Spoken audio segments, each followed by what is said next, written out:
Salut les furieux, c'est Hot. Je vous présente un petit vidéo pour vous donner une compo HDV10 sur HDV10.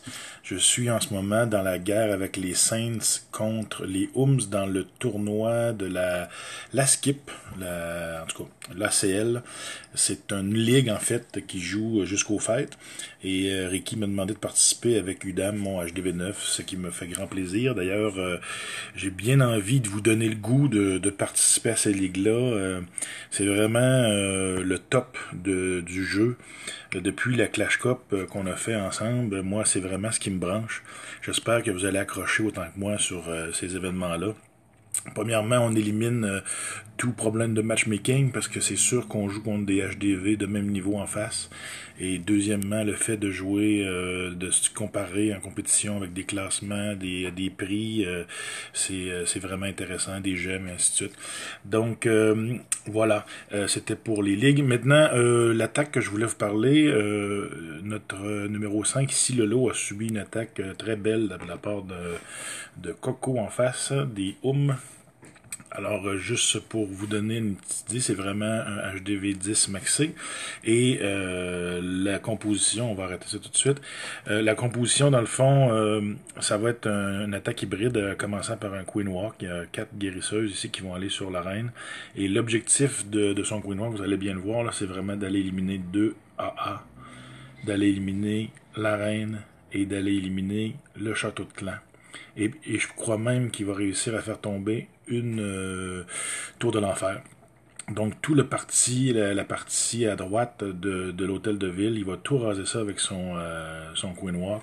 Et ça va être que du gâteau pour les molosses et les ballons. C'est sûr que Lolo a 2 Arkix ici au sol, ce qui aide énormément pour ce type d'attaque. C'est rare que dans les HDV10, on met les Arkix au sol, et c'est probablement une erreur de sa part. Mais ceci dit, je vous fais le replay, ça donne quand même un très beau résultat. Donc, il va lancer son Queen Walk en haut. Il met son Baby Dragon pour empêcher la reine de partir à gauche. Le Baby Dragon va éliminer 2-3 bâtiments, pas plus, parce qu'il se fait target par la tour d'archer. Et là, c'est parti. Dans le fond, ça prend des rages pour sauver la vie de la reine. En rageant les fées, ça augmente la vie de la reine. Donc, il s'apprête là, il va mettre des cochons pour faire sortir le château de clan. Voilà. Et là, la rage, le poison. D'ailleurs, poison, que j'ai regardé des attaques chez nous, et on dirait que c'est pas tout le monde qui pense à le mettre.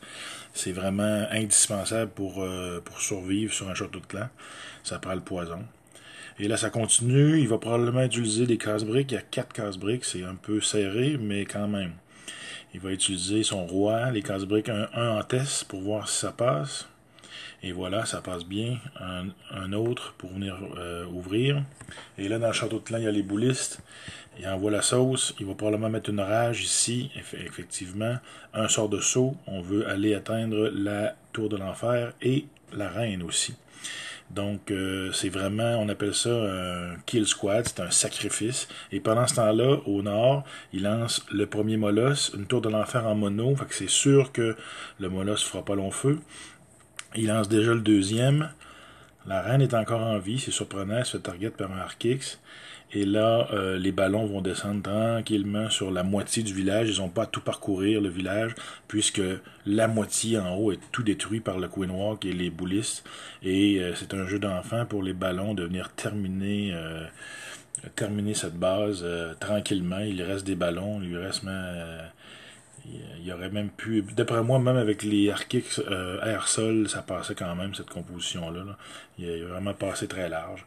Et le reste, c'est une question de temps avant de terminer le reste.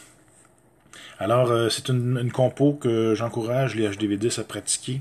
J'ai remarqué dans les compétitions, c'est une compo très souvent utilisée et qui fonctionne.